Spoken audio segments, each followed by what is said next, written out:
What happens when the heir to the most scrutinized name in music history sits down across from one of the most powerful hosts in late-night television, and the conversation stops being an interview and starts becoming something else entirely?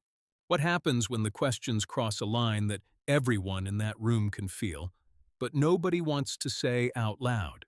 And what happens when the guest, calm and composed for as long as any human being could reasonably be expected to stay that way, decides that enough is enough? That is exactly what we are breaking down today. And I need you to stay with me through this entire video because the moment that changed everything did not happen the way most people think it did. It was not one explosive outburst. It was not one careless question. It was a slow build, a pressure that mounted across the entire length of that interview. And by the time Jaafar Jackson finally reached his limit, the audience in that studio could feel it before he even opened his mouth. If you have not already, hit that subscribe button and drop a comment below, because I want to know where you stand on this one by the end. Now let us get into it. The Tonight Show studio has a particular energy on its best nights. The band is tight, the crowd is ready, and the cameras are positioned to catch every flicker of expression from the guest sitting across from Jimmy Fallon. When Jaafar Jackson walked out and took that seat, the applause was immediate and genuine. Fallon was already leaning forward, grinning, feeding off the room. Jaafar acknowledged the crowd with a nod, unhurried, not performing the excitement being projected at him. He sat down, looked across at Fallon, and his expression was polite and alert, ready, but not eager in the way that makes hosts feel powerful. Fallon opened the way he always opens, warm, disarming. Man, it is so good to have you here. This has been a long time coming. Welcome to the show. Thank you. Good to be here. Okay, so I have to say, I was listening to the new music on the way in this morning, and I had to pull over, literally had to pull over. Jaafar tilted his head. Pull over? Pull over. I needed to just sit with it. It hits different when you're not moving. I appreciate that. That is a real compliment. It is meant to be, because what people are going to find when they listen front to back is that it is not what they were expecting. In the best way. Were you nervous putting this out? Knowing how much noise was going to surround it before anyone even pressed play? That was the first moment. Small, almost imperceptible. The mention of noise. The acknowledgement, dressed up as a compliment, that this album was always going to carry more weight than just the music. Jaafar answered it cleanly. Nervous is not quite the right word. I'd been working on this for a long time, and at a certain point you just have to trust the work. The music has to stand on its own. Can you walk me through where it started? What was the first spark? Jaafar settled into the question, comfortable on solid ground. It started from a place of wanting to say something completely mine. The through line of everything I was writing was this idea of identity. Who am I outside of everything that has been projected onto me? What is my actual voice when I strip everything else away? And that is what people feel when they hear it, Fallon said. I know people are going to make comparisons, and I know you probably get this constantly. But the thing that strikes me is that it is not derivative. It is genuinely its own thing.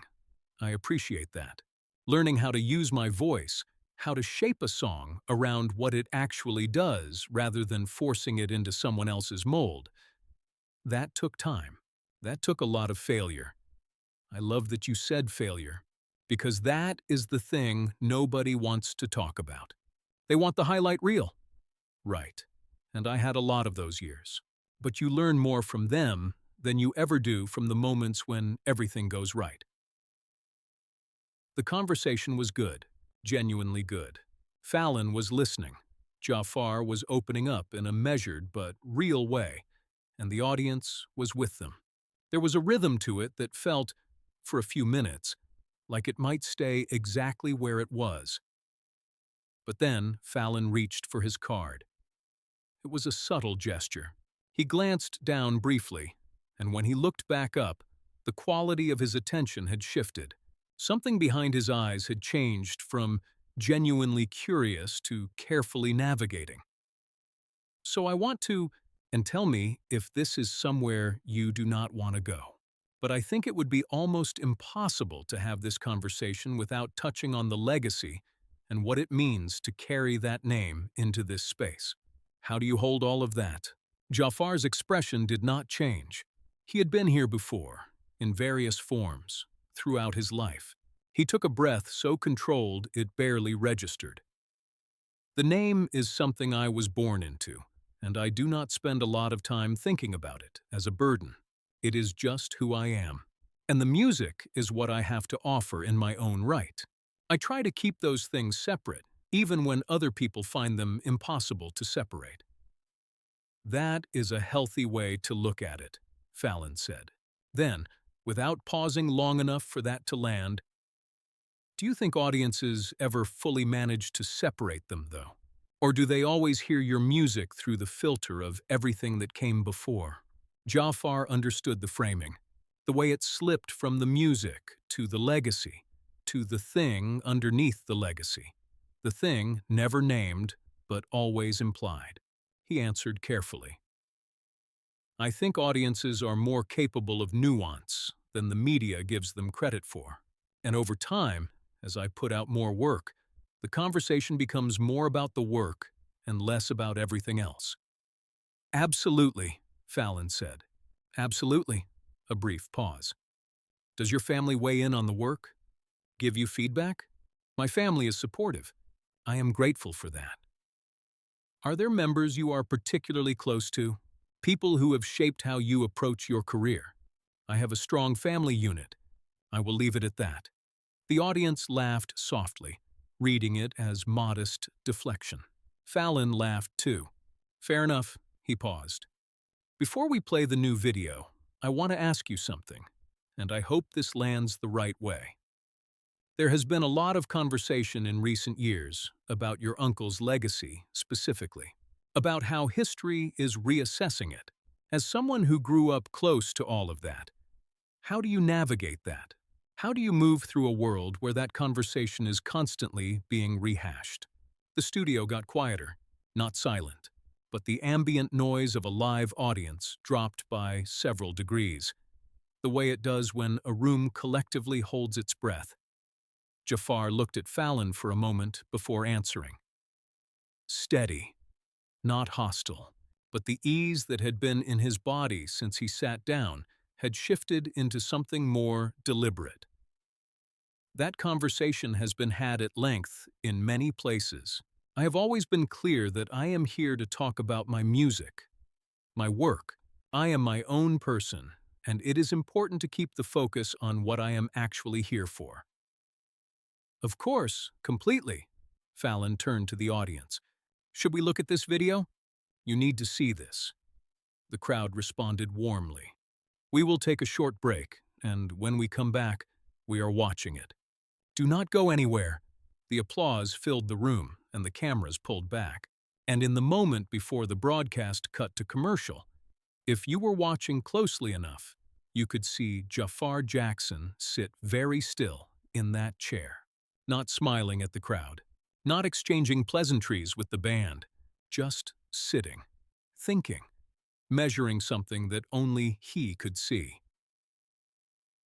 Whatever Fallon had planned for the second half of that interview, Jaafar was now ready for it in a very different way. The temperature in that room had changed, and the audience, without knowing exactly what they were feeling, could feel it too. The cameras rolled back, and the applause brought the room back to life. Fallon settled into his seat with the relaxed confidence of a man who felt the first half had gone well, and on the surface, it had. The video had played, the audience had reacted the way audiences react when something genuinely moves them, and the energy in the room was warm again. Reset, like the tension before the break had dissolved somewhere in the 2 minutes of footage they had just watched together. But Jaafar had not reset. You could see it if you were looking for it. He was present, he was engaged, He responded to the crowd's reaction to the video with something that looked like genuine appreciation. But there was a new quality to his stillness, a precision, like a man who has decided exactly how much of himself he is willing to give and is now accounting carefully for every word. Fallon leaned forward, riding the momentum of the video's reception.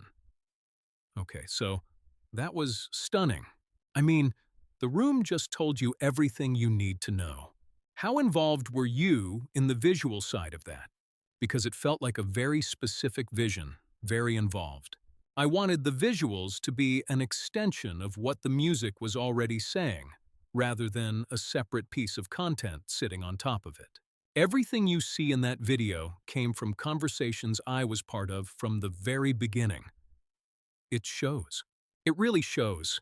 There is a cohesion to it that you do not always get. Fallon nodded appreciatively, then tilted his head in that way that signals a pivot. Can I ask you something a little more personal? Jaafar's expression remained open. Sure.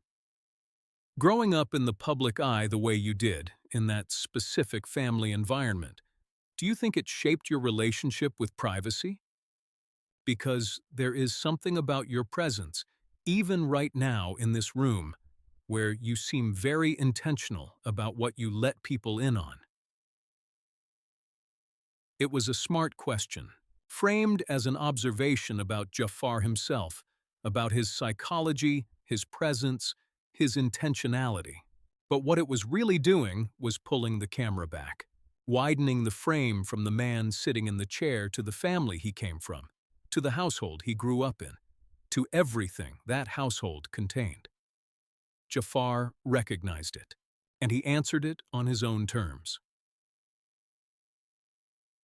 I think anyone who grows up around a lot of noise learns pretty quickly what is worth protecting, and I have always been clear about what I am here to share and what belongs to me privately. That is not unusual. Most people operate that way. Mine is just a more public version of a very human instinct. That is fair, Fallon said. That is really fair. He glanced toward the audience for just a moment, that micro-movement hosts make when they are gauging whether the room is with them. The room was with him. Do you think the noise ever becomes something you are writing against? Like, is there material in your music that is directly in conversation with public perception of your family? Jaafar paused, not a long pause, but long enough to be intentional. My music is in conversation with my own experience. That is all I can speak to. Right, Fallon said. He smiled. I guess what I'm trying to get at, and tell me if I'm overstepping, is that there is this extraordinary context around your life that most artists would never have to navigate.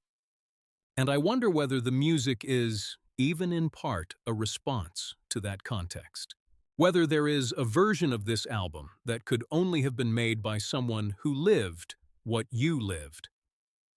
It was the most carefully constructed question yet, because it was technically about the music. It praised the music. It suggested the music was extraordinary precisely because of the life behind it. But the life behind it was exactly what Jaafar had already, twice, indicated he was not there to discuss in detail. And Fallon had found a way to drag it back through a door marked artistic context. Jaafar looked at him steadily. Every artist makes music from where they come from. That is true of everyone. I do not think my situation is as unique in that regard as this framing suggests. What I will say is that the album is the most honest thing I have ever made, and I am proud of it. That is what I want people to take away. Fallon nodded, smiled, let a beat pass, and then he said the thing. I want to ask you about the documentaries. The room shifted. It was not dramatic. Nobody gasped. But something moved through that audience, like a current, that collective intake of breath that a crowd does when a moment arrives that everyone can feel the weight of. Jaafar did not move. He sat exactly as he had been sitting, But his eyes, which had been engaged and responsive throughout, went somewhere else for just a fraction of a second, somewhere internal, and then they came back, and when they did, they were different, quieter, more guarded. I think you know that is not something I am going to get into. I understand, Fallon said quickly, and I want to be respectful of that. I am not asking you to litigate any of it. I'm not asking you to take a position. What I am asking, genuinely, is how you, as a person, as someone who loved him, how you process living in a world where that conversation exists, where it keeps resurfacing, where it has become this permanent part of the cultural atmosphere around his name. Jimmy, it was one word, just his name, but the way Jaafar said it changed the temperature of the entire room. It was not aggressive. It was not dismissive. It was the tone of a person who is telling you, very clearly and very quietly, that you have arrived somewhere you should not have gone. Fallon stopped, blinked. "I hear you," he said. "I hear you." "I have been very clear," Jaafar said, and his voice was calm in the way that calm becomes its own kind of intensity. "About what I'm here to talk about. I'm here because I made something I believe in. I am here because I want people to hear it. I am not here to be the person who answers for things that have nothing to do with my work. And I think you know that. I think we both knew that before I sat down." The audience was very quiet now, not uncomfortable exactly, but aware. Aware that something real was happening, something that had moved past the usual choreography of a late-night interview into territory that did not have a script. Fallon held his hands up slightly, a gesture of concession. "You are right. You are absolutely right. And I apologize if that felt like I was pushing somewhere you did not want to go." Jaafar looked at him for a moment. Then he nodded. Once. The kind of nod that accepts an apology without fully releasing the tension that made it necessary. "I appreciate that," he said. Fallon laughed softly, a little nervously, and turned briefly to the band, as if seeking something to hold on to. Then he turned back. "Okay, let us talk about the live shows, because I know that is coming. And I know people in this room want to know what they are in for." And Jaafar, to his credit, followed him there. He talked about the live shows. He talked about the production, about what he wanted audiences to feel when they were in the room, about the difference between recorded music and a live performance, and why that difference mattered to him. He was generous with it, thoughtful. The audience responded, and for a few minutes it seemed like the reset had actually taken, like the interview had found its footing again and was going to land somewhere good. But Fallon was not done. Because here is the thing about that moment of apparent de-escalation. It was real, in the sense that both men had pulled back from the edge, but it was not a resolution. It was a pause. And pauses in a live television environment, with producers talking in the host's ear and a format that demands momentum, do not last as long as they need to. Fallon picked up his card again, and this time he did not try to dress it up. "I know we touched on this, and you redirected, which is fair. But I have to ask, because people are going to want to know, and I feel like not asking it would almost be more disrespectful than asking it. When you hear your uncle's music now, what do you feel?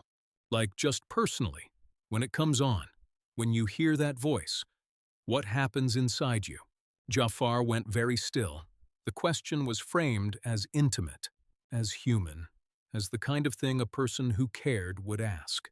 But what it was doing was forcing Jaafar to perform grief, or loyalty, or complication, on camera in front of a live audience, in a way that would inevitably be clipped and shared, and placed alongside every other piece of content in an ongoing cultural argument that had been running for years, and that Jaafar had Absolutely nothing to do with starting. He knew that, and the stillness that came over him in that moment was the stillness of a person who has run out of diplomatic options. He looked at the desk in front of him, just for a second. Then he looked back up at Fallon. And what happened next is what everybody came here to talk about. He looked at Fallon for a long moment, and then Jaafar Jackson did something that nobody in that studio was prepared for. He did not raise his voice. He did not slam his hand on the desk. He did not perform outrage for the cameras.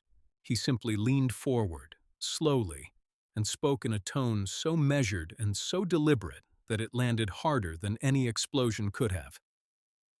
I'm going to be honest with you right now, and I am going to ask you to really hear me.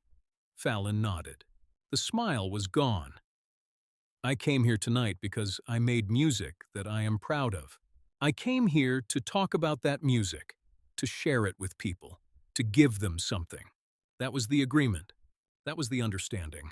And from the moment I sat down, you have been pulling this conversation somewhere else. Every few minutes, a new angle, a new door, and every single one of them leads to the same place.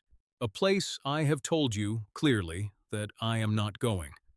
The audience was completely silent now, and I have been patient with it. Because I understand the pressure you are under. I understand that there are people in your ear telling you that this is the conversation people want to have, that this is what gets the clip, that this is what goes viral. I understand all of that. But what I need you to understand is that I am a human being sitting in this chair. Not a headline, not a comment section, not a piece of content, a person. And you have spent this entire interview trying to use me to have a conversation I did not come here to have. Fallon opened his mouth, closed it. I want to be fair to you, Jaafar continued, because I do not think you are a bad person.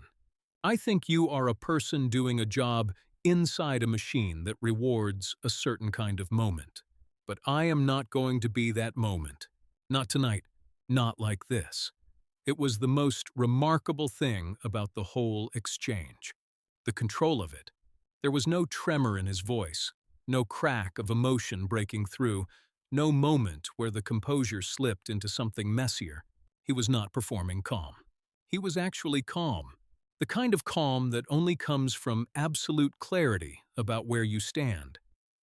Fallon finally found his voice. Jaafar, I hear everything you're saying, and I want you to know that it was never my intention to make you feel like Jimmy. Again, just the name, patient, firm. I know what the intention was, and I know what the effect was, and at a certain point, those two things are not as different as we want them to be. A ripple moved through the audience. Not discomfort exactly, more like recognition. The kind of recognition that happens when someone says something true in a room full of people who have been sensing it but could not have articulated it themselves. Fallon sat back slightly, and for a moment, the usual architecture of a late-night interview, the host in command, the guest in service of the format, the audience as appreciative backdrop. All of it seemed to dissolve. What was left was just two people, and one of them had run out of patience. I think, Jaafar said, and here his voice did shift, just slightly, into something quieter. That this could have been a great conversation. I think there was a version of tonight where we actually talked about the music, about what it means to build something from scratch and put it into the world, about the craft of it, about what it costs. I think that conversation was available to us, and I think somewhere along the way, a decision got made to go somewhere else instead. And that is, honestly, a shame. Fallon looked at him, and to his credit, in this moment, he did not reach for deflection. He did not look to the audience. He sat with it. "You're right," he said quietly. "You're right about that." Jaafar nodded. He looked down at the desk for a moment, and then he looked back up, and something had settled in his expression. "A decision. I appreciate you saying that. I do. He paused. But I think I am done for tonight. Another ripple through the audience. Louder this time.